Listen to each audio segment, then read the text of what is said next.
INC-യെക്കുറിച്ച് ഏറ്റവും ബേസിക് ആയിട്ടുള്ള കുറച്ച് കാര്യങ്ങൾ പറയാം. ഇന്ത്യൻ നാഷണൽ കോൺഗ്രസ് എന്ന് പറയുമ്പോൾ ഇന്ന് നമ്മൾ കാണുന്ന കോൺഗ്രസ് പാർട്ടി എന്ന അർത്ഥത്തിലല്ല നമ്മൾ മനസ്സിലാക്കേണ്ടത്. 1885 അതിൻ്റെ ജനനം മുതൽ 1947 ഇന്ത്യയുടെ സ്വാതന്ത്ര്യം വരെയും എല്ലാ വൈജാത്യങ്ങൾക്കും അതീതമായി ഇന്ത്യൻ ജനതയെ ഒരുമിപ്പിച്ച് നിർത്തി പൂർണ്ണ സ്വരാജ് എന്ന നമ്മുടെ ആ ഒരു ലക്ഷ്യത്തിലേക്ക് നമ്മെ നയിച്ച ഒരു മഹാപ്രസ്ഥാനം എന്ന അർത്ഥത്തിലാണ് കോൺഗ്രസ് പാർട്ടിയെ നമ്മൾ മനസ്സിലാക്കേണ്ടത്.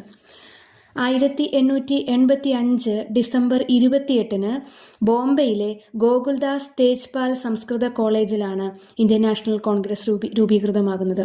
INC-യുടെ സ്ഥാപകൻ A.O. ഹ്യൂം ആണ്. 1884 ഒരു വർഷത്തിന് മുമ്പ് ഇന്ത്യൻ നാഷണൽ യൂണിയൻ എന്ന നാമത്തിൽ A.O. ഹ്യൂം അല്ലെങ്കിൽ അലൻ ഒക്ടേവിയൻ ഹ്യൂം സ്ഥാപിച്ച ഒരു പ്രസ്ഥാനത്തിൻ്റെ പുതിയ നാമമായിരുന്നു ഇന്ത്യൻ നാഷണൽ കോൺഗ്രസ്. INC-യുടെ ആദ്യത്തെ സെക്രട്ടറിയും A.O. ഹ്യൂം ആയിരുന്നു. INC-യുടെ ആദ്യ പ്രസിഡന്റ് W.C. ബാനർജി ആയിരുന്നു. 1885 ആദ്യ സമ്മേളനത്തിൽ 72 അംഗങ്ങളാണ് പങ്കെടുത്തത്. ആ സമ്മേളനത്തിൽ 9 പ്രമേയങ്ങൾ അവതരിപ്പിക്കപ്പെട്ടു. ആദ്യ പ്രമേയം അവതരിപ്പിച്ചത് G. സുബ്രഹ്മണ്യ അയ്യരാണ്. INC-യുടെ രൂപീകരണവുമായിട്ട് ബന്ധപ്പെട്ട് സേഫ്റ്റി വാൽവ് തിയറി അത് രൂപീകരിച്ചത് വില്യം വെഡർബൺ ആണ്.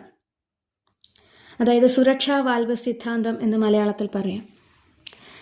ദാദാഭായ് നവറോജിയാണ് ഇന്ത്യൻ നാഷണൽ കോൺഗ്രസ് എന്ന ആ ഒരു നാമം നിർദ്ദേശിച്ചത്. ഒരു INC സെഷനിൽ പങ്കെടുത്ത ആദ്യത്തെ മലയാളി എന്ന് പറയുന്നത് ബാരിസ്റ്റർ G.P. പിള്ളയാണ്. Barrister G.P. പിള്ള. INC-യുടെ ചരിത്രത്തിലെ ഒരേയൊരു മലയാളി പ്രസിഡന്റ് അല്ലെങ്കിൽ അധ്യക്ഷൻ എന്ന് പറയുന്നത് ചേറ്റൂർ ശങ്കര നാരായണനാണ്. മലയാളിയായ ഒരേയൊരു INC പ്രസിഡന്റ് ചേറ്റൂർ ശങ്കര നാരായണൻ.